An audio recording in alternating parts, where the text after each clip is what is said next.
Obrigada a todos, obrigada a Zé Pedro. Bem, eu devo dizer que muitas das coisas que eu ia dizer tu já disseste, não é? Portanto, não sei se isto facilita a minha tarefa ou a torna mais difícil e também não sei se sou mais adequada para responder a essa questão, talvez por uma das razões metodológicas que logo se coloca e que se me colocou e que eu não consegui tratar verdadeiramente, que é a recepção de talento no estado da Índia ou em Goa, porque o estado da Índia é algo de enorme e de facto há aqui logo um problema de partida que não é difícil de resolver. Mas pronto, dito isto e precavendo já que vão ouvir algumas coisas que já ouviram, algumas das questões que tu formulaste eu também. Mas não combinámos, não combinámos, exato, provavelmente vimos bem a coisa Ouvimos porque, ou assim, ou estamos os dois errados ou os dois certos porque nos ocorreram reflexões bastante semelhantes a respeito a algumas coisas. E assim, eu quando o Zé Pedro me propôs refletir sobre isto, eu disse colocar, sim, claro que sim, desde que possa tratar do Gaspar de Leão, que foi o primeiro arcebispo de Goa e em cujo contexto cujo governo ocorreram uma série de coisas que para mim foram centrais para a dita invenção de Goa. Portanto, para mim a imaginação de Goa e não só de Goa, mas das cristandades asiáticas que o Gaspar de Leão teve e tentou enraizar através de uma série de disposições normativas, seja nas Constituições, seja depois no primeiro e no segundo concílio, foram de facto determinantes para aquilo que Goa, e Goa em particular foi o meu objeto de estudo, mas também as cristandades asiáticas se vieram a tornar. E isto para mim foi essencial porque eu creio que isso resulta muito da minha própria formação e ter trabalhado com o professor António de Espanha, para quem a dimensão institucional e normativa é central para perceber quaisquer processos e também os processos socioculturais. E apesar de eu achar isto central, na realidade eu não fiz isto. Eu devia ter feito isto no meu livro, mas não fiz, não tinha a maturidade suficiente para perceber que poderia ter mergulhado à séria, muito embora isso fosse uma tese de doutoramento em si mesma, à séria no Gaspar de Leão para pensar isto à séria. Como é evidente, também não tive tempo para fazer a tal tese de doutoramento que seria para preparar este seminário. Mas eu tentei organizá-lo desta maneira. E em primeiro lugar, pensar de uma forma muito sucinta, como é evidente, porque aqui não há tempo para outra coisa,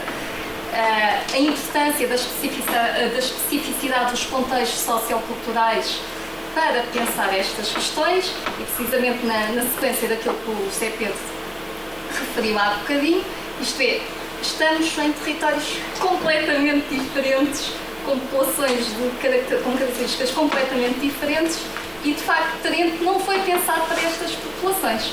Portanto, como é que se procede o encontro entre esta coisa, esta normativa que foi pensada para o contexto europeu, e como é que se aplica esta normativa a populações que não têm nada a ver. E, portanto, na primeira parte eu faço uma passagem muito rápida precisamente sobre estas características socioculturais, só para relembrar e termos todos presentes alguns dos aspectos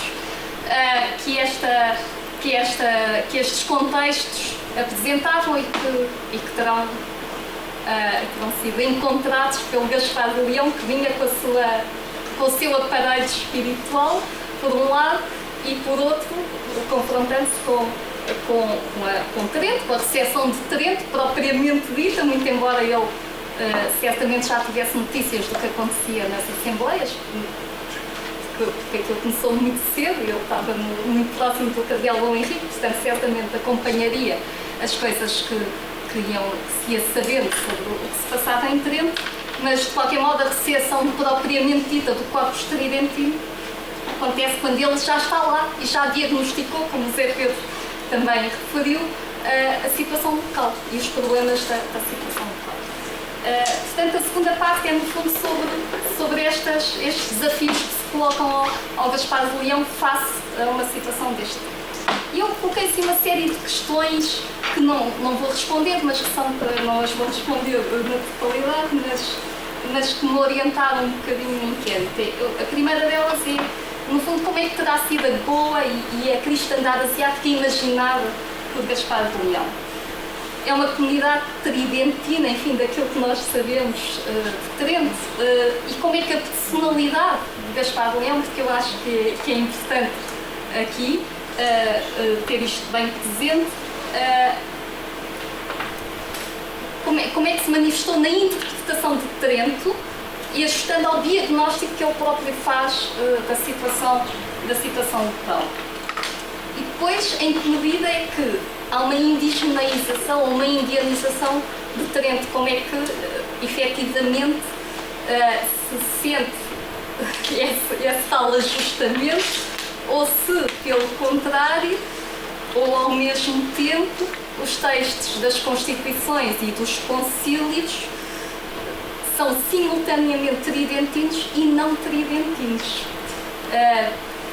São tridentinos em alguns aspectos e em outros aspectos se calhar não são nada tridentinos, precisamente porque Trento não tinha atendido às características próprias de todas as populações que não eram cristãs, a maior parte delas não eram cristãs e estavam a ser cristãs pela primeira vez ou tinham de ser convertidas.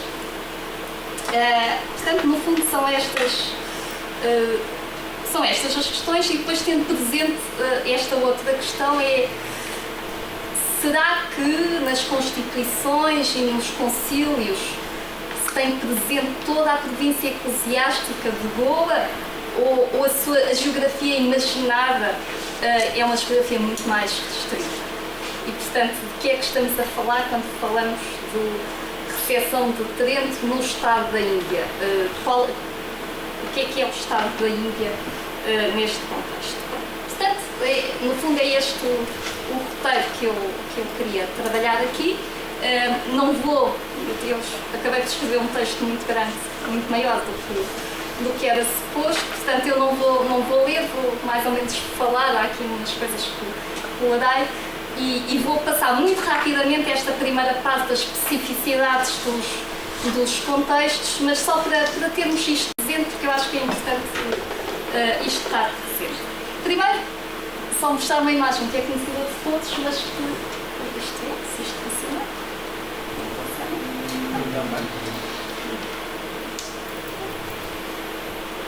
Parece que não. Ali o nosso assistente técnico. Isso era suposto ser só nas. Devia ser só aqui, mas já passou. Já não muito. Pronto. Então, isto só para relembrar o que é em teoria o Estado da Índia, não é? O Estado da Índia não é coisa pouca. É uma coisa enorme, onde há com territórios que são descontínuos, na sua maioria. Os territórios contínuos são distritos, são cerca de 100 km em volta de Goa e cerca de 100 km na chamada província do Norte, e depois uma miríade de fortalezas, feitorias e também uma miríade de missões que fazem parte do Estado da Índia virtual e que surgem no contexto do Patronato Régio. Portanto, e é nesta vastidão enorme dita Estado da Índia que se cruza aquilo que depois vai ser a Diocese de Goa, fundada em 1534, e depois a Arquidiocese, que depois em 1557 é estabelecida como província eclesiástica com dois bispados sufragâneos, que é ainda maior na realidade que o próprio, isto é, a geografia virtual da Arquidiocese. Eu também, isto são desenhos muito rudimentares, peço desculpas, mas é só porque creio que a dimensão visual ajuda-nos sempre a tornar mais presente a ambição do... Ok, isto agora está mais... Então vamos buscar, se eu consigo. Portanto, no fundo, isto são na segunda metade do século XVI, isto é em teoria a geografia virtual da província eclesiástica de Goa.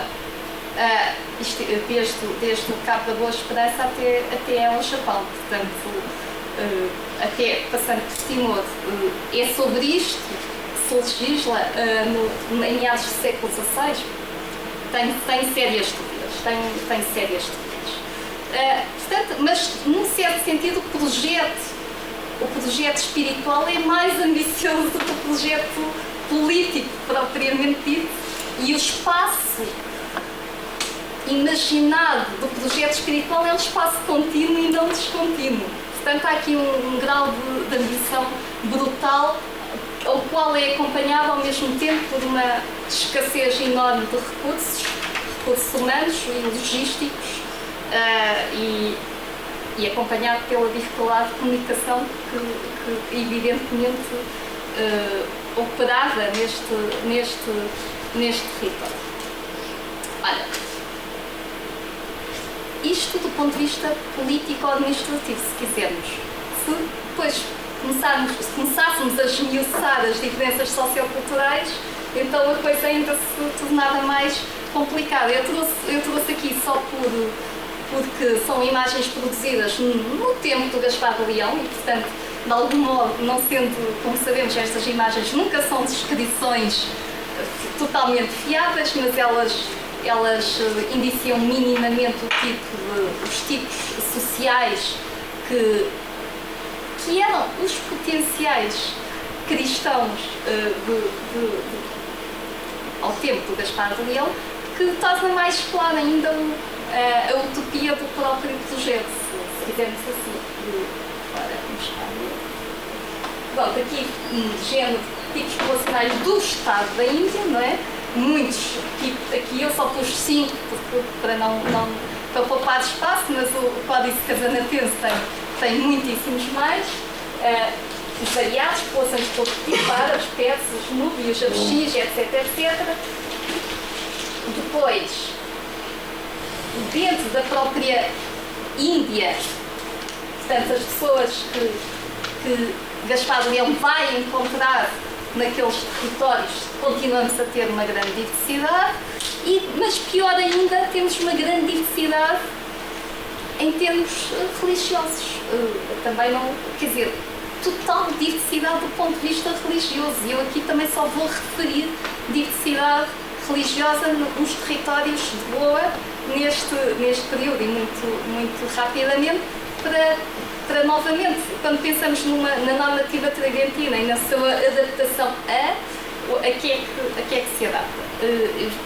Só aqui uns exemplos sobre penitências e penitências que se faziam nos territórios de Goa, sacrifícios humanos, nomeadamente ao tempo de Gaspar de Leão, portanto, nas redondezas do território de Goa, ou o ritual de Sati, como se sabem e conhecem, das viúvas que se autoimolavam após a morte do marido e que tinham um momento central, um momento da passagem em que isto também acontecia. Portanto, não, aqui são poucos que depois são incendiados.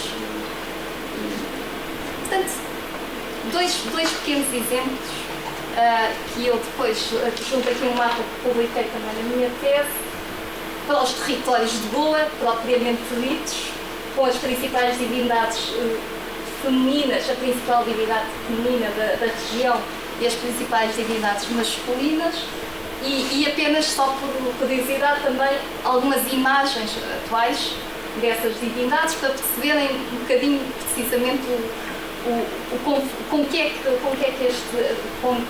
este arcebispo se estava a confrontar.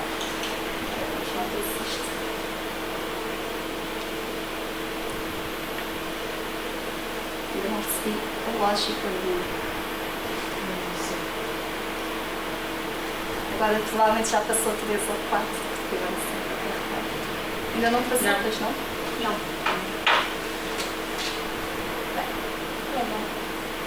Não é grave. Mas isto são representações da divindade que são completamente diferentes do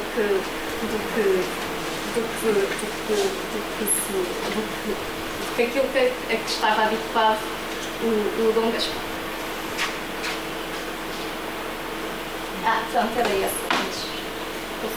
Exatamente. Obrigada. Sim. Pois não, você disse isso, mas não funcionou.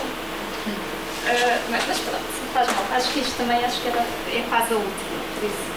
Mas pronto, mas isto só para dizer, de facto, as diferenças são muitas. As diferenças são muitas, mas também há semelhanças. Não nos iludamos, não é só diferença. Não é só diferença. Portanto, também há território de diálogo possível, de negociação cultural possível. E eu assinalei aqui só 2 ou 3 semelhanças que são mais estruturais do que em termos de conteúdos evidentes, portanto temos de escavar um bocadinho mais, mas semelhanças essas podem não ter sido de menor importância no processo de conversão e de cristianização dessas populações. Eu assinalei só 2 que me parecem importantes e que também eu depois tentei trabalhar do ponto de vista dos textos normativos. Uma delas. A primeira é semelhanças ao nível daquilo que são os grandes ritos de passagem. Nascimento, casamento e morte. Claramente, nas populações locais, nomeadamente nas populações indianas, e eu vou-me centrar sobretudo nas populações indianas, a marcação destes ritos de passagem é extremamente forte e há uma série de rituais que marcam estes momentos de transição e que são momentos de transição a vários níveis, são momentos de produção e de reprodução social e cultural e daí também, e são momentos que têm equivalentes nos próprios sacramentos, no batismo, depois no matrimónio e depois no sacramento da extrema-unção. Portanto, esta equivalência possível entre ritos de passagem constitui, a meu ver, tanto uma possibilidade quanto um limite para a cristianização. Possibilidade porque me permite operar a substituição, mas limite porque ao substituir nunca se sabe se o que estava por baixo ficou ou não ficou. Mas, de qualquer modo, permite identificar um território de diálogo possível. E uma outra dimensão que é muito clara na Índia deste período e também no território de Goa é uma espiritualidade no âmbito do Vishnuísmo, que é a espiritualidade Bhakti. E a espiritualidade Bhakti tem algumas componentes, mas 2 das quais eu queria referir e referenciar aqui. Uma é a importância do guru como orientador das condutas e por outro, aquilo que é uma espiritualidade defendia e preconizava, que era uma relação amorosa com o próprio divino. O que também, e a espiritualidade Bhakti e este tipo de Vishnuísmo estava muito presente, por exemplo, nos territórios de Salsete, onde o deus Narayana, que é este senhor aqui de baixo, era o deus a divindade masculina mais presente e não por acaso, porque Narayana representa um bocadinho este tipo de relação amorosa com o divino. Isto são apenas 2 exemplos que mostram que nem tudo, é assim, a superfície é diferente, mas há dimensões da funcionalidade religiosa, nomeadamente, que não eram tão diferentes assim. Isto no que diz respeito aos não cristãos, que são a maioria demográfica. Portanto, a maioria demográfica desta enorme província eclesiástica são não cristãos que têm todas estas características. Depois há um conjunto de cristãos que constituem a minoria demográfica e, portanto, esta aí é uma outra diferença em relação ao mundo europeu e que é muitíssimo importante, não é? No mundo europeu não há não cristãos. Mesmo pelo CNPF não tenha razão, havia 2 ou 3 ou 4, mas não era nada de significativo.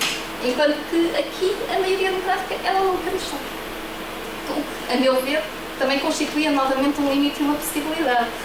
Um limite que precisamente se tornava tudo mais difícil, uma possibilidade porque precisamente podia-se inventar uma cristandade à maneira dos antigos apóstolos. Portanto, era muito mais interessante cristianizar um território virgem do que recristianizar um território mal cristianizado nesse sentido. Portanto, podia ser mais estimulante em termos de programa religioso, inventar, constituir, e eu acho que aqui as constituições do Arcebispado de Goa são verdadeiramente constitutivas, ao contrário das outras, que são reconstitutivas, mas quando pensamos até no texto constitucional e naquilo que ele depois significou politicamente, as constituições, no caso do Arcebispado de Goa, têm um poder que não tem nos outros lugares. Em Goa, como no México ou no Peru, eu não tive tempo para fazer esta análise comparativa, mas gostaria de o fazer. Em todos as constituições dos bispados extraterritorium são verdadeiramente constitutivas da cristandade, ao contrário das constituições europeias. Eu acho que isso é um aspecto que vale a pena assinalar. Mas depois, como eu dizia, há uma minoria de cristãos. E essa minoria de cristãos também se divide essencialmente em dois tipos. Ou os cristãos de origem portuguesa, boa parte deles parte da categoria dos ditos casados, ou seja, ou casados com indianas convertidas ao cristianismo e que são sempre descritos como uns híbridos quase do ponto de vista sociocultural. O Lynn Shotton dizia em 1583 parecem indianos na cor e na feição e criticava-os precisamente por se terem indianizado, portanto, cristãos de facto a precisar de reforma e em traços gerais eu diria que muita da dimensão tridentina da ação do Dom Gaspar de Leão diz respeito a esta gente é que precisa mesmo de ser reformada, mais do que ao grande grupo. O grande grupo, se calhar, é uma coisa diferente. E depois os cristãos síriacos, de rito síria, que também, como sabemos, também até 1606 há tentativas constantes de os trazer ao corral católico e ao reconhecimento da hierarquia católica. Ou os cristãos etíopes, em relação aos quais também há essa tentativa sem grande sucesso, aliás. Ora, como é que Gaspar de Leão lidou com todos estes limites e com todas estas potencialidades? Eu acho que ele lidou, primeiro, a partir daquilo que é a sua própria formação intelectual e os seus instrumentos de trabalho, digamos assim, e daí que eu também quisesse aqui salientar duas coisas. Uma é a sua formação certamente muito marcada pela influência dominicana, e o Ricardo Ventura, que há tempos defendeu uma tese sobre esta área, mas nem foi na tese, ele é das poucas pessoas que trabalhou sobre o Gaspar de Leão, e ele referia que o Gaspar de Leão tinha estado em Salamanca na mesma altura em que Francisco de Vitória era lá professor. E ele soube ir procurar algo mais sobre isto e não é que tenha encontrado muita coisa, mas Francisco de Vitória provavelmente terá sido professor de Gaspar de Leão, e não só isso. A maior parte das suas relecciones e das mais importantes foram escritas durante o período em que Gaspar de Leão esteve em Salamanca. Eu pus aqui só para vocês, e não vamos aqui falar sobre o Francisco de Vitória, mas é verdade que eu depois reencontrei algumas coisas que não tive a ver textualmente, mas que diria que estariam ainda sob a aula de influência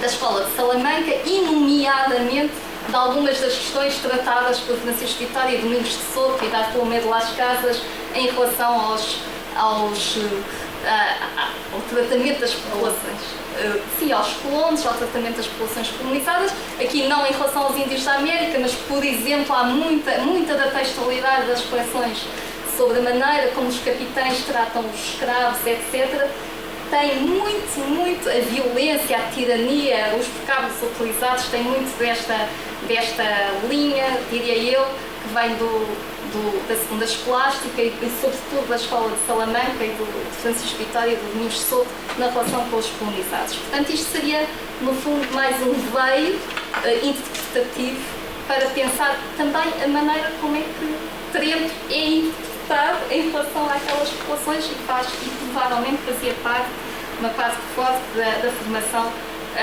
do Gaspar de Leão, que sabemos também, por fazer parte do grupo do Cardeal Dom Henrique, estava também em contacto constante com o Frei Luís de Granada e por outra via.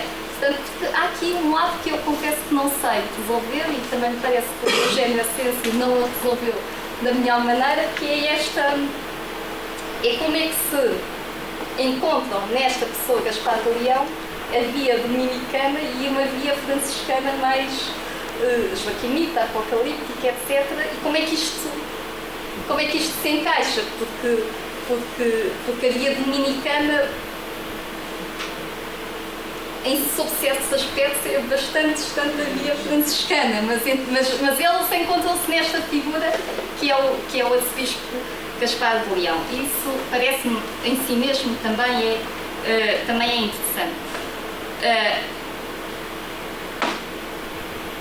Ora, também me parece interessante para pensar a presença de Gaspar de Leão em Goa, e apesar do livro do Frei Luís de Granada, que saiu só em 1565, se não estou em erro, o De Officiis et Moribus Episcoporum, que o José Pedro, aliás, e outros autores já assinalaram como sendo um dos manuais importantes dos bispos tridentinos, poder ter chegado ao Gaspar de Leão. Nós realmente não sabemos muita coisa, mas acho que devemos colocar questões, ainda que possamos não ter respostas. Precisamente essa proximidade com o Frei Luís de Granada poderia perfeitamente, aliás, sabendo o que é que o manual trata, a figura de Gaspar de Leão em muitos aspectos, eu agora vou ver aqui, eu escrevi isto, estou aqui a falar, em muitos aspectos a figura o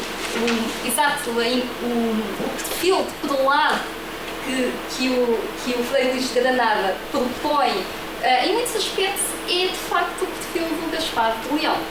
A qualidade de pedalado e da sua ação, a ideia da vida santa, da prudência, da diligência, da perseverança e ciência, da pregação como atividade principal, o bom exemplo, as visitas e a sua via contemplativa, a espiritualidade, o amor divino. Até que ponto é que houve um diálogo prévio entre estes sujeitos? Não sabemos, mas aquilo que o Gaspar de Leão fez em Goa indicia que este modelo episcopal claramente circulava e ele não só poderá ter contribuído para ele, como terá certamente recebido algo dele.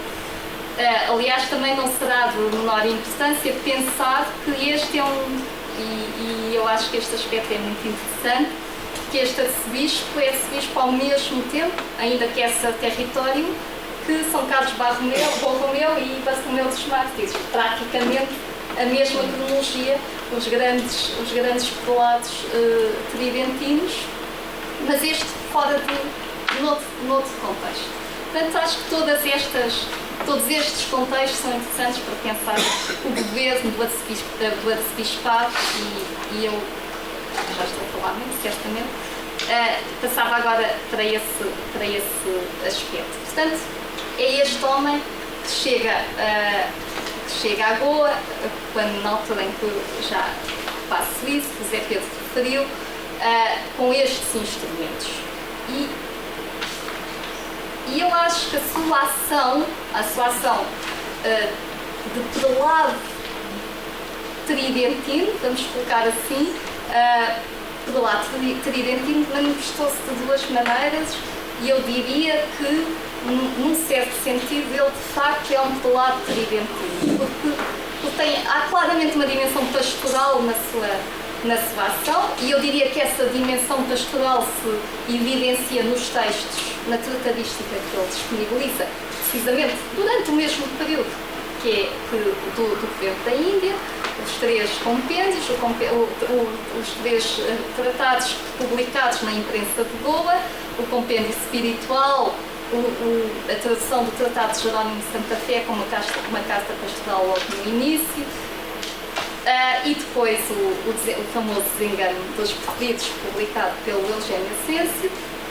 Acho que estes textos são claramente textos com uma dimensão pastoral. Eu fui revisitar o Compêndio Espiritual, que era aquele que só há pouco tempo é que ficou disponível, só há um exemplar na Biblioteca Pública de Nova Iorque e agora foi digitalizado tanto pela Biblioteca de Coimbra quanto pela Biblioteca Nacional. Portanto, finalmente o texto está disponível. E o Compêndio Espiritual diz uma coisa muito, muito interessante. Diz o seguinte, logo no preâmbulo: é um pequeno tratado para quem todo lugar e tempo o possais trazer na mão. Isto acho muito interessante porque precisamente denota esta ideia, quer dizer, uma espécie de livro de bolso de ajuda para o cristão estar sempre no seu caminho de aperfeiçoamento espiritual. Portanto, percebe-se também a importância que a imprensa tem para o próprio Gaspar de Leão. Portanto, eu acho que esta vocação pastoral e pedagógica está claramente na cabeça do Gaspar de Leão quando parte. Não quer dizer que ele tenha conseguido já estes 3 tratados. O espiritual certamente, porque é publicado em 61 e terá certamente coisas que vêm de trás, mas há algo que o move nesse sentido, e isso é uma ação de um prelado tridentino. Nesse sentido, encaixa no perfil do prelado tridentino. E no proémio desse tratado, o Gaspar Leão recorre a São Paulo e à figura do hortelão, que aparece na Carta aos Coríntios, para discorrer precisamente sobre as funções do prelado. Portanto, a figura, a ideia, estes tratados, os 3 tratados, permitem recompor uma ideia sobre aquilo que deve ser o prelado na perspectiva do próprio Gaspar de Leão. E eu tentei procurar um bocadinho nisso para perceber, no fundo, em que medida é que depois a sua ação concreta, para além desta dimensão pastoral, traduzia ou não esta sua própria concepção sobre do seu trabalho. E então Leão assume que o lugar de trabalho do prelado era o coração humano, enquanto o seu ofício material era plantar e reger. E segundo ele, através do seu exemplo e doutrina, o espiritual hortelão tinha a obrigação de plantar as virtudes nas almas. Mas a par disso, cabia-lhe arrancar, com moderação, os vícios e os pecados, e vigiar para que não entrasse qualquer fera da má doutrina e destruísse e despastasse a horta divina. Ou seja, de modo a que a horta pudesse crescer e conservar-se, o prelado tinha de continuar a alimentá-la não apenas com a disciplina, mas também com a virtude e com os bons exemplos. Isto tudo no proémio do Compêndio Espiritual. Todavia, lembra Leão, não era suficiente a vontade do hortelão, pois se a terra fosse completamente estéril, nada mederaria. Por isso, a terra, para moderar, deveria ser obediente aos deveres da edificação e não devia protestar perante as intervenções do hortelão, antes aceitá-las com quietude e bom grado. Assim sendo, havia uma obrigação mútua, ou quase um contrato mútuo, a do hortelão, que era o bispo, claro, e a terra, que eram os fiéis, de entrar com alegria no labor da horta. Portanto, ambos deveriam empenhar-se muito nesta construção da cristandade. O mesmo ideal do bispo interventor e de quem dependia em boa parte da boa colheita, mais tarde no Desengano dos Perdidos ele vai voltar a esta ideia. No fundo, se a cristandade não é boa, a culpa é do seu prelado, é o prelado que é responsável pela cristandade. É retomado nas primeiras páginas também do Tratado de Jerônimo de Santa Fé. Esta visão de autoridade e responsabilidade pode ajudar a explicar, aliás, a pujança com que Gaspar de Leão procura destruir os signos locais de idolatria e, nomeadamente, os sacerdotes da idolatria. O trabalho que ele tem, por exemplo, no Tratado de Jerônimo de Santa Fé contra os rabis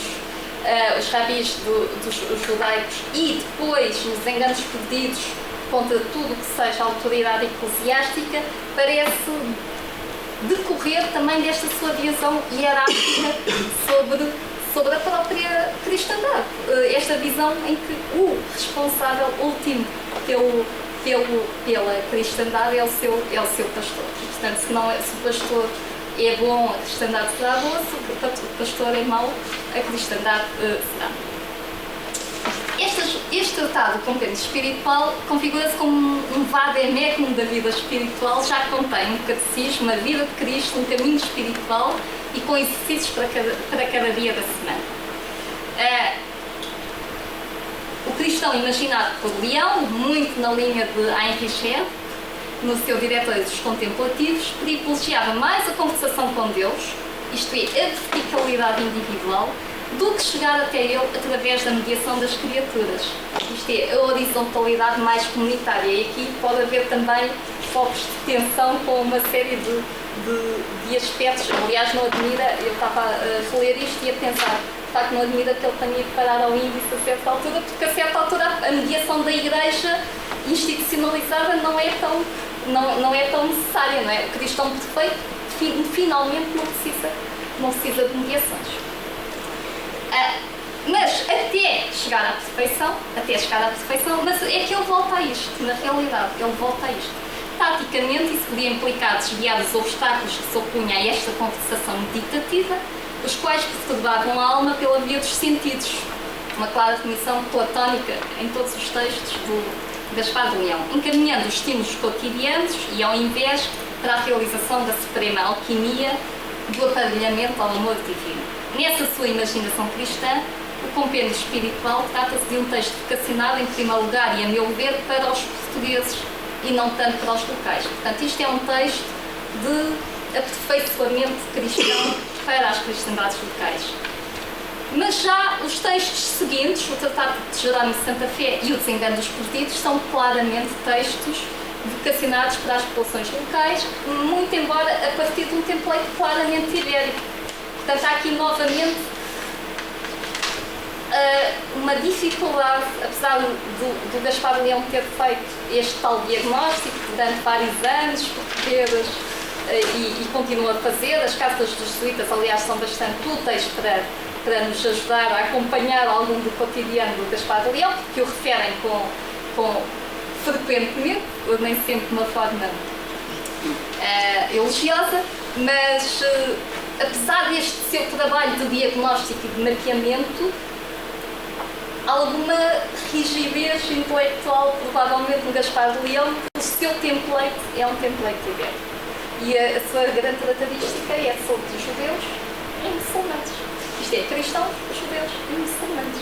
E eu, num outro texto, sim, não foi no livro, num outro texto, aventurei a hipótese de haver, no fundo, um contínuo semântico no Gaspar de Leão entre isto e depois uma transição para aquilo que eram os gentios em geral e, de facto, alguns dos qualificativos que ele vai utilizando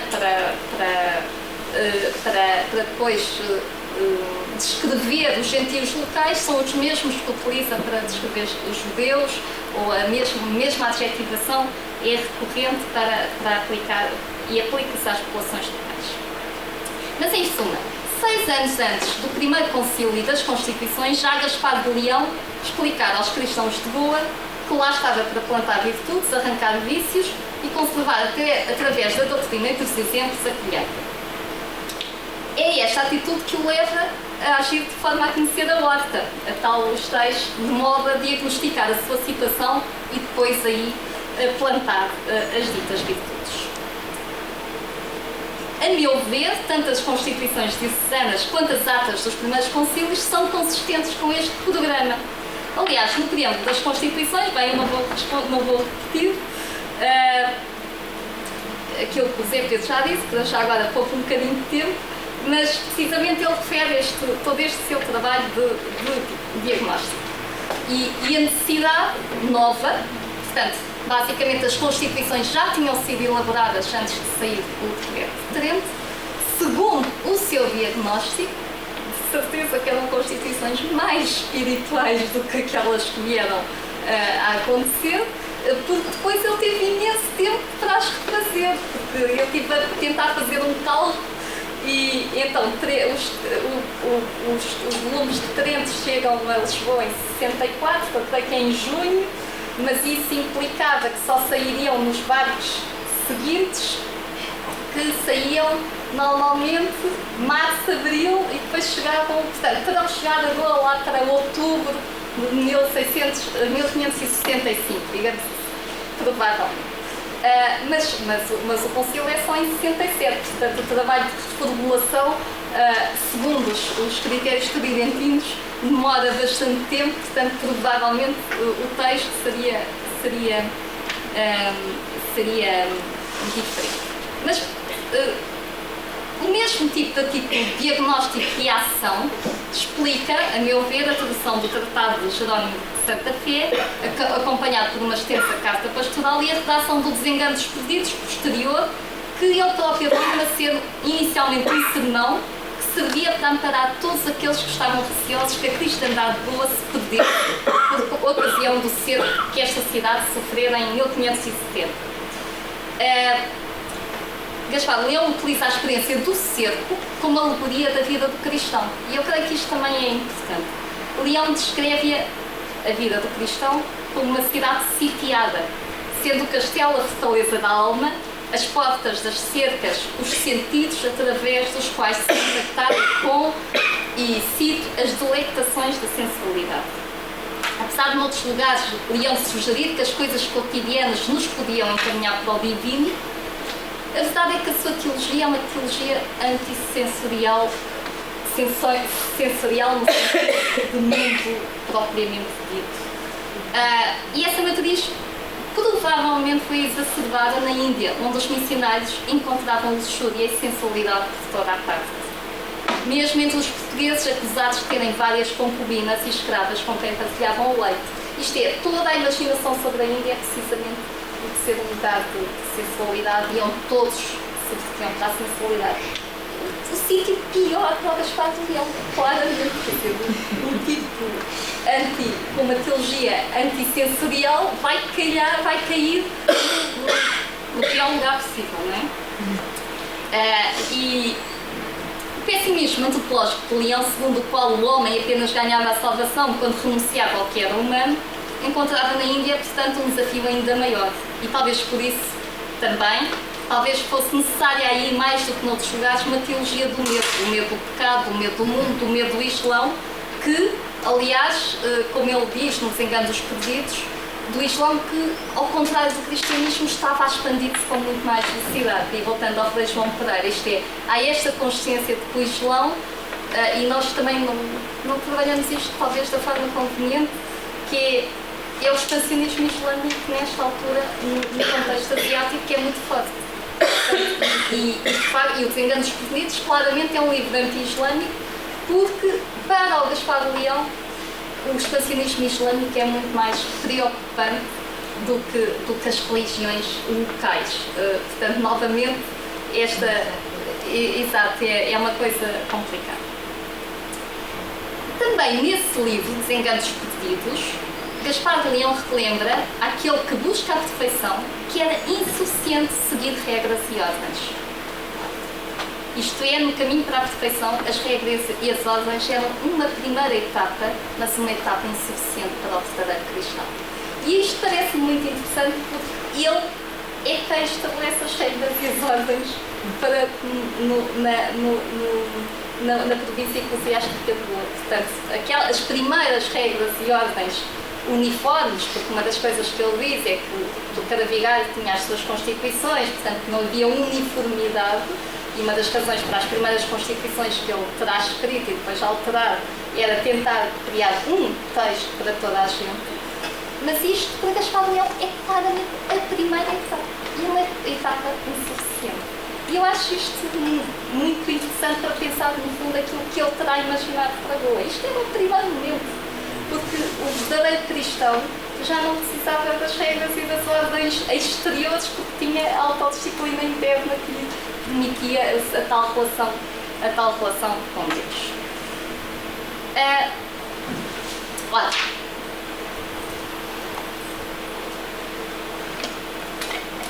Ora, como é que este complexo, mas ordenado universo em mente, este complexo, mas ordenado universo de Gaspar de Leão, se manifesta nas Constituições e nas atas conciliares?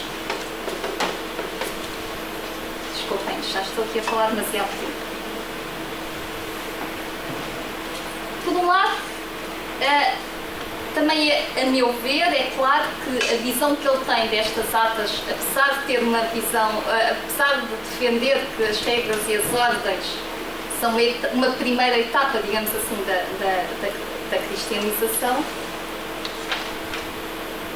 Gaspar de Leão acha que as regras e as ordens são necessárias mas têm de ser boas. Alguns nos enganos perdidos, ele refere precisamente aquilo que são as boas leis. As boas leis, e segundo ele, as boas leis são aquelas que tinham autoridade, coisa que ele tinha, que visavam o bem comum, que eram vinculadas na razão, portanto proclamadas a partir da razão, e que também eram proclamadas com solenidade. E eu creio que estas ideias passam de uma forma clara tanto as Constituições como os Concílios.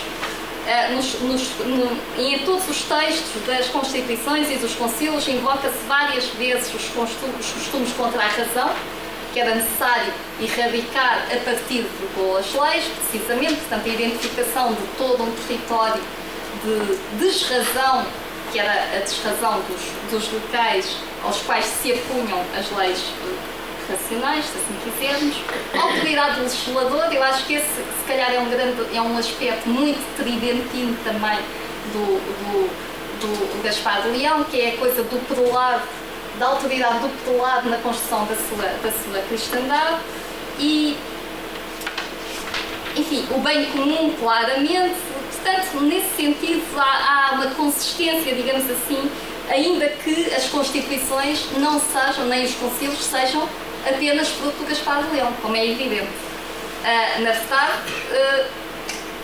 eu creio que terá havido uma grande negociação em todos nestes dois textos. Negociação, nomeadamente, com os missionários que já estavam enraizados anteriormente e havia um conjunto de saberes missionários que o Gaspar de Leão não tinha, de facto, e depois da resolução papal em relação à famosa questão dos jesuítas, ele terá percebido que teria de contemporizar com estes saberes missionários. Portanto, estes textos não são textos leoninos, se quisermos, do povo. Não são, até porque o primeiro Concílio Provincial já nem sequer é fechado pelo Gaspar de Leão. O primeiro Concílio Provincial é aberto pelo Gaspar de Leão, mas é terminado pelo Dom Jorge Temudo. Portanto, não sabemos quando é que o Gaspar de Leão terá abandonado a Assembleia e o que é que já tem. E novamente voltamos à questão franciscana e dominicana. O Dom Jorge Temudo era um bispo dominicano. Portanto, também há essa dimensão que nós não conhecemos o suficiente sobre o processo em si mesmo.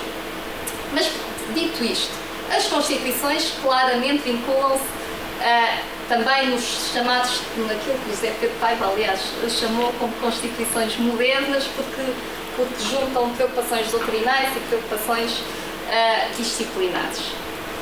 E, na verdade, até são muito semelhantes às Constituições do Porto de 1585. Ou estas são muito semelhantes às de Goa e, por acaso, as do Porto também são de um bispo franciscano, do Frei Marcos de Lisboa.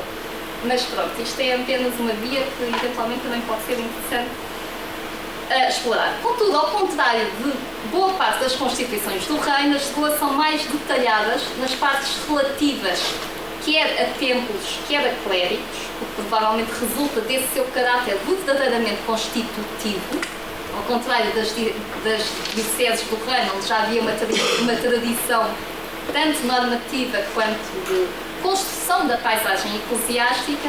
Em Goa ela era praticamente ausente, ou era muito recente.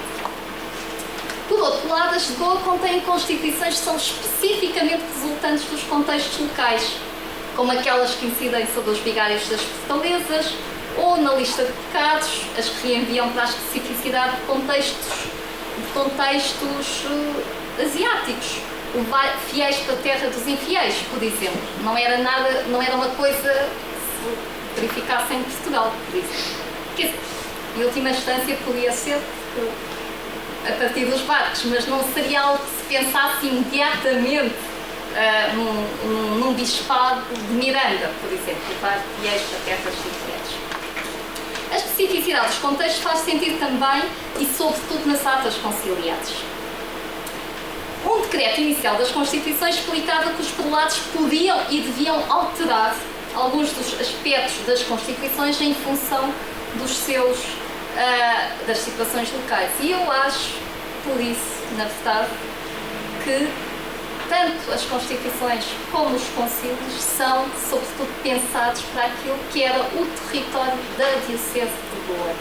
Isto é, eu diria que nós não sabemos, nem sei se existem, com franqueza, mas que há como que uma delegação para o Bispo de Malaca para pensar uma série, para adaptar isto, portanto, para pensar Trento no Estado da Índia, vamos pensar que há uma série de mediações. Esta seria uma primeira mediação, mas depois haveria novas mediações, apesar dos concílios, supostamente trazerem problemas dos vários lugares para serem discutidos em Goa. Apesar disso, lendo os textos conciliares, há uma outra referência ao Hormuz, uma outra referência a Passaí, não se refere a China, Japão, não se referem às cristandades mais distantes, portanto, enfim, a questão da aplicabilidade disto, sim, em teoria aplicável em vários sítios, mas foi pensado para aplicar e nesta cristandade toda? Não, creio que não. Creio que foram pensadas sobretudo para aplicar às cristandades mais próximas e nomeadamente às cristandades da Índia, e o tipo de referências que se faz às idolatrias, às práticas idólatras, etc., às cerimónias gentílicas, reenviam sempre para o mundo indiano e não para o mundo para-indiano ou para além da Índia. Portanto, creio que isso é mais que isso é claro.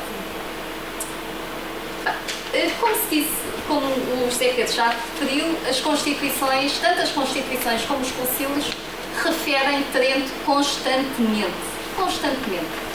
Eu diria até exageradamente.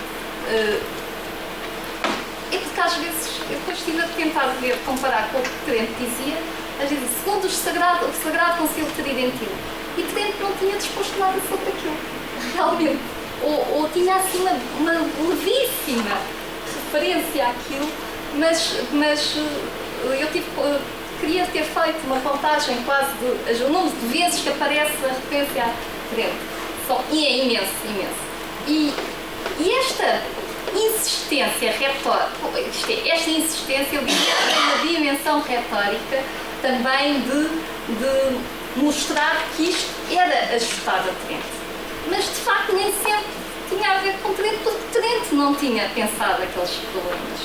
E parece que o Gaspar de Leão vai pescar pequenas coisas a Trento para depois criar uma coisa nova relativa àquela realidade. Mas há coisas claramente tridentinas. Isto é, se nós, sobretudo nos concílios, quer dizer, as Constituições são, diria eu, bastante tridentinas, mas nos concílios eu dividiria aquilo em 4 partes. Normalmente são as 4 ações, que às vezes só são 3. Nos primeiros 2 concílios, são aqueles do tempo do Gaspar de Leão. A primeira parte tem o símbolo da fé, que é completamente tridentina, é igual em todos. A segunda ação é sobre a conversão, acho que é muito pouco tridentina, de facto, muito pouco, quase sempre muito pouco tridentina. No primeiro concílio, aliás, metade dessa primeira ação é com propostas de legislação para os vice-reis adotarem, e diz-se claramente no texto conciliar que uma coisa ambígua, que é peça aos prelados que leiam com atenção, porque há aqui muitas coisas que não são decretos conciliares, são propostas de legislação que só podem ser executadas caso o vice-rei lance um decreto nesse sentido. Portanto, o que depois vai gerar, aliás, e gerou muitas vezes tensões jurisdicionais, porque os prelados tomavam aquilo por atacado, e não é óbvio nos textos o que é que são os decretos E o que é uma coisa para um vice-rei depois decidir se... Não, isso não é nada. Mas, portanto, eu diria que existe esta segunda ação, as ações relativamente à conversão, relativamente à maioria demográfica, são pouco tridentinas. Porque o Frei João Pereira já dizia isso, não é? E eu esqueci-me do livro, mas foi um dos livros que eu li e depois não consegui encontrar as minhas notas. Mas era alguém que dizia que Trento era o menos missionário de todos os concílios. Teria sido o concílio menos missionário de todos os concílios, sobretudo missões extraterritórias. E de facto Trento não é um concílio missionário. Não é um concílio missionário. E aquilo era terra de missão. Portanto, era preciso uma grande... E eu diria que estes textos traduzem essa tensão entre aplicar um concílio não missionário em terra de missão. E parte dos textos, claramente, não são tridentinos, podem ter algo do espírito de Trento, não digo. Sim, acho que sim. Nomeadamente, a ideia de que as confissões não deviam ser por força, de haver instrução na língua local, etc. Mas em relação à maioria demográfica, as normativas deste período não são muito tridentinas. Nas outras ações, sobretudo na ação terceira, que era sobre a reforma do Estado eclesiástico, acho que isso claramente verifica-se muitas vezes quase linearmente na transposição do texto tridentino na maneira de resolver as questões do clero e do comportamento do clero, a educação e instrução do clero, aquilo que o clero devia dizer, a doutrina que o clero tinha de saber, como é que devia, enfim, a reformação das coisas da Igreja, é assim que se chama, a reformação das coisas da Igreja são de facto decretos de reforma claramente tridentinos. E depois, a quarta ação, que às vezes vem juntamente com a terceira, da reformação dos costumes, novamente oscila, depende, porque a quem é que eles estão a dirigir? Se estão a dirigir às cristandades já velhas, e claramente no Concílio de 76 há esta divisão, portanto só tem 3 ações, a segunda é sobre as cristandades novas ou aquelas que vão ser cristãs, e a terceira é sobre as cristandades velhas, seja clérigos, seja os leigos. Portanto, temos aqui uma ambiguidade nestas ações e do ponto de vista formal eu creio que se poderia dividir isto.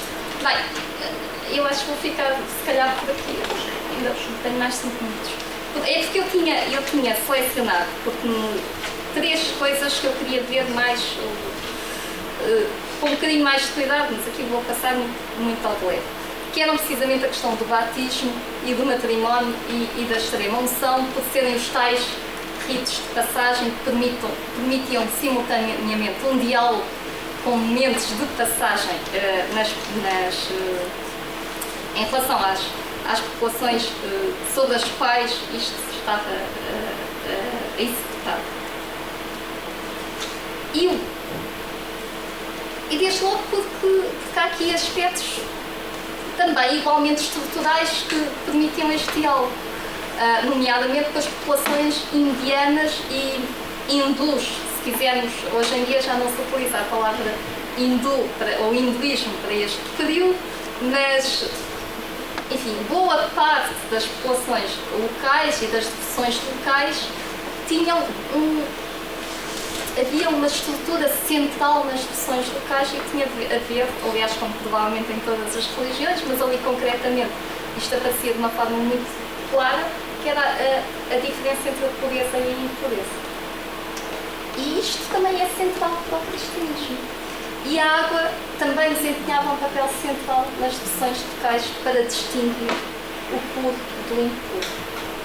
E eu creio, quer dizer, eu não tenho nenhuma resposta para isto, mas evidentemente estes paralelos não são de menor importância, e o batismo era o momento de passagem de um estado de impureza, de entrada, não é? Um momento de inclusão e de exclusão, de inclusão para os que entraram, a exclusão aos que não o faziam, através da água e era simultaneamente um movimento de impureza na perspectiva das sociedades locais para quem entrava nesta nova comunidade. Portanto, o batismo é absolutamente central, é um sacramento absolutamente central em extraterritório, porque tem muitas múltiplas dimensões. Tem uma dimensão política que eu tentei mostrar no livro A Invenção de Goa, porque de facto transformava a personalidade jurídica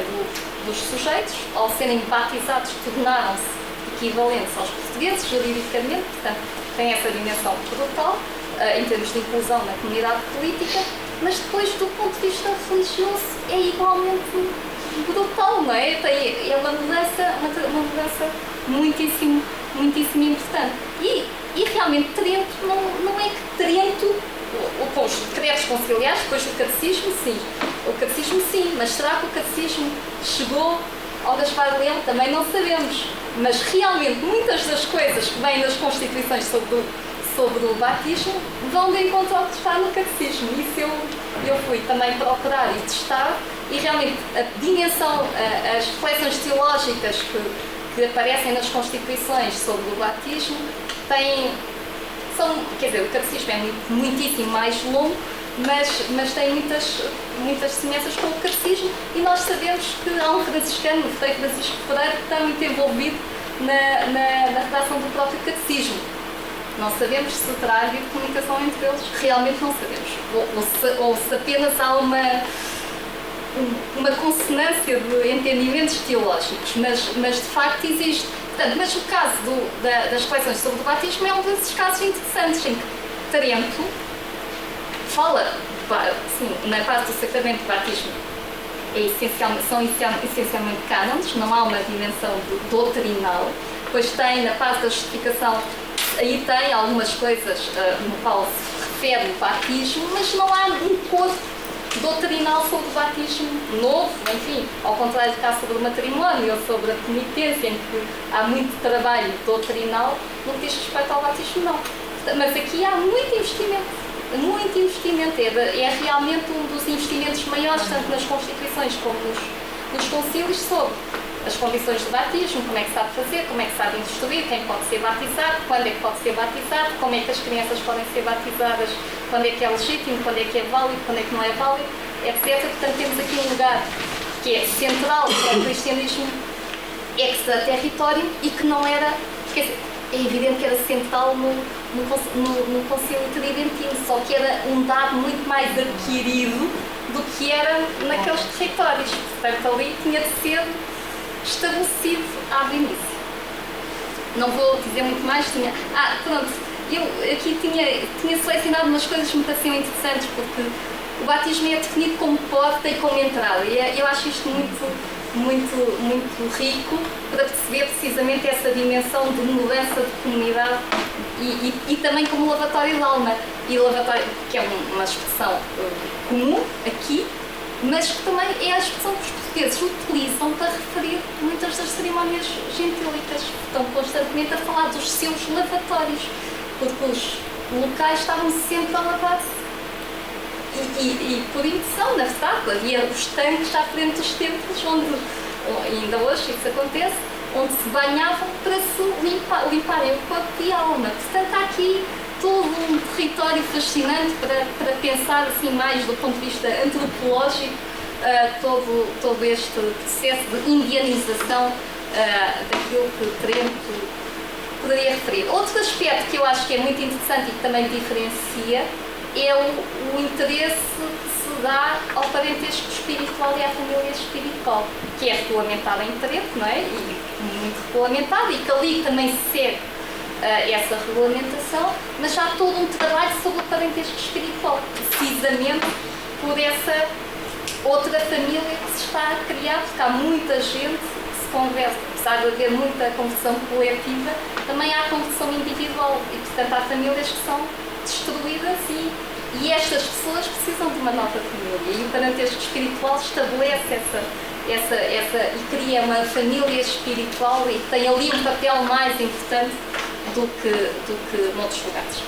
O matrimónio, se o batismo era a porta de entrada, o que era o matrimónio? Era claramente um momento de produção e reprodução da comunidade cristã local. Era absolutamente central. E, enfim, aqui sobre o matrimónio havia imensa coisa para dizer. O Zeca já referiu algumas coisas. Há toda uma discussão sobre se é um contrato natural ou um contrato natural, se o matrimónio anterior era um contrato natural, etc., a sua dissolução, etc., etc. Mas, e é uma questão talvez a mais central e nunca resolvida realmente, e nesse sentido a recepção de Trento não foi conseguida a esse nível no mundo asiático, certamente não no mundo português, porque é uma questão que atravessa toda a época moderna, pelo menos há constantes debates sobre nomeadamente os rituais matrimoniais que as cristandades novas fazem e que os portugueses passaram a fazer por imitação e que se considera pagãs, nomeadamente, e excessivas e que vão contra a decência e a descrição do sacramento. E basta dizer que ainda hoje, em Goa, um casamento com menos de 500 pessoas não é casamento. Quer dizer, de qualquer pessoa. Não é em 1000 pessoas ou 1500 também acontece. E até muito recentemente, na verdade, havia duas coisas, que era a boda e a torna boda, era em casa dos pais, em casa da noiva, enfim, durava vários dias, precisamente, a meu ver, uma reminiscência da forma matrimonial local, que depois é transportada para lá. Curiosamente, eu fiquei surpreendida porque a extrema-unção não só tem pouca relevância, em Trento também não é assim muito tratada, mas aqui também não é muito tratada. Portanto, se o batismo e o matrimónio são objeto muito claro das Constituições e depois dos concílios, frequentemente, e tanto o batismo como o matrimónio, e depois o matrimónio, a certa altura, creio que é mesmo o lugar central, a morte, não. Isto, eu não tenho resposta para isto, porque a morte e, sobretudo, os rituais de morte locais são de uma violência extrema, nomeadamente para as mulheres. Quer dizer, extremas. Havia várias formas havia várias formas de enterro. Não havia só a imolação pelo fogo. Nós às vezes pensamos que havia só a imolação pelo fogo, mas não havia só a imolação pelo fogo, mas havia também a imolação pelo fogo. Eu, com franqueza, não sei porque é que havia estas duas coisas e quais eram as regras que... e também não há trabalhos sobre isso que eu conheça para este período, mas certamente havia pelas descrições que nos restam dos missionários, nomeadamente. Mas havia imolação pelo fogo. Curiosamente, esta coisa horrível, verdadeiramente horrível, não é trabalhada nomeadamente nem nas Constituições nem nos concílios. Completamente contra a razão, não é? Portanto, imolar pelo fogo.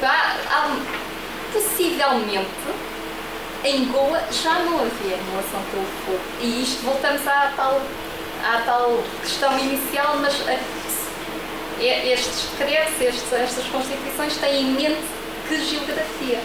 Porque nas atas do segundo concílio há de facto uma referência à morte e neste caso à viuvez, e proibindo as mulheres de rapar os cabelos depois da morte dos maridos, quer dizer que era outra prática, não é? O rapar o cabelo, em vez da imolação, e que depois poderiam casar, ao contrário do que dispunha o direito local. E as viúvas são claramente um dos territórios onde os cristãos investem mais. As viúvas indianas que depois se convertem ao cristianismo. Mas nós sabemos que o rapar do cabelo, era uma coisa entre muitas práticas e a imolação pelo fogo era importante. Provavelmente a geografia era uma geografia. Enfim, eu vou ficar por aqui, peço desculpa por tanto tempo. Eu diria que, ao contrário do que o Bossi disse, o John Bossi, sobre a Europa, em que diz que entre os séculos XVI e XVIII houve uma revolução silenciosa que alterou as sociedades europeias de um ponto de vista estrutural. No caso asiático e indiano e nas cristandades locais não foi nada silenciosa, foi uma revolução absolutamente audível, visível e extremamente violenta e foi claramente uma revolução que alterou sob muitos aspectos e durante os séculos vindouros a paisagem social e cultural de vários territórios asiáticos, com particular incidência em Goa. Um dos mentores terá sido, sem dúvida, Gaspar de Leão, que configura esse território, um modelo tridentino de corolar que não é exatamente equivalente ao caso Comeu dos Mártires e Carlos Borromeu, certamente, mas possivelmente poderá ter mais pontos com os dos bispos do México e do Peru, mas volto a dizer, eu não consegui trabalhar esse aspecto. Depois, mas há imensa coisa que eu não disse aqui, claro, e que deveria ter e gostaria de ter dito, e que tem a ver precisamente com essa dimensão mais institucional, que eu diria que era até mais tridentina, da construção da paisagem eclesiástica, do clero, como é que o clero funciona, como é que as paróquias funcionam.